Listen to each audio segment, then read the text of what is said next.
Tara! At samahan nyo naman ako ngayon dahil nga wala tayong stocks ng mga kalabasa chips, ay samahan nyo naman ako ngayon kung ano nga ba ang mga ginagawa ko sa aming gulayan. Dahil nga nagkasunod-sunod ang mga order ng chips sa atin, ay ganon din kabilis naubos ang mga kalabasa natin. Kaya nga sa araw na ito ay samahan nyo ako at gagawin natin ang mga gawain sa ating gulayan.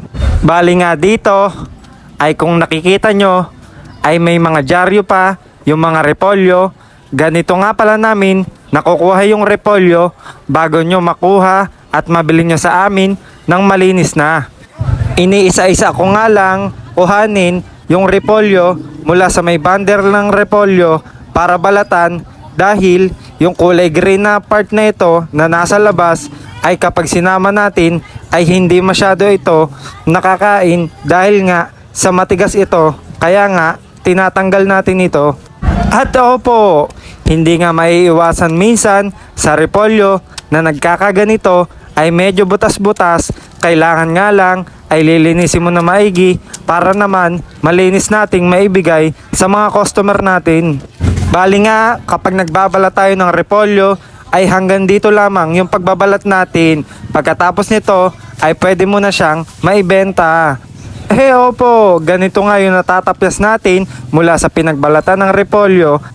At kung nakikita nyo nga ay malaking kabawasan na ito sa pagtimbang ng ating repolyo. Kung kaya nga, kung minsan ay nire-recycle natin yung mga ganitong pinagbalatan ng repolyo para gawing chop suey. At kung minsan naman, kapag hindi maganda yung pinagbalatan ng repolyo, ay hindi na namin ito isinasama sa paggawa ng chop suey. At opo, kung magtitinda nga kayo ng gulay, ay dapat ganito ka-presentable yung mga repolyo o kaya yung mga ibang gulay. At dito nga ay dumating yung mga kaibigan natin para magpabarya ng kanilang pera. At pag sumapit nga ang tanghali, ay kaagad-agad ko nang nire-repair yung mga lettuce namin. Dahil nga kapag sumapit yung tanghali at medyo mainit na, ay nalulusaw agad yung mga ilalim ng mga lettuce.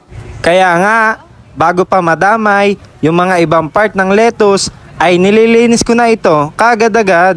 Bale, pagkatapos ko nga linisin, ay nilalagay ko na to sa plastic para manatiling sariwa. Guys, dahil naubusan tayo ng stocks ng ating kalabasa chips, ay mag-i-stock na ulit tayo para bukas sa mga nagpa-reserve at umorder. Meron po tayo bukas. Asahan nyo po na darating. Available na po tayo sa classic, cheese and sour cream. Kaya maraming salamat sa lahat. Kaya ano pa hinihintay mo? Mag-check out ka na, baka maubusan ka pa.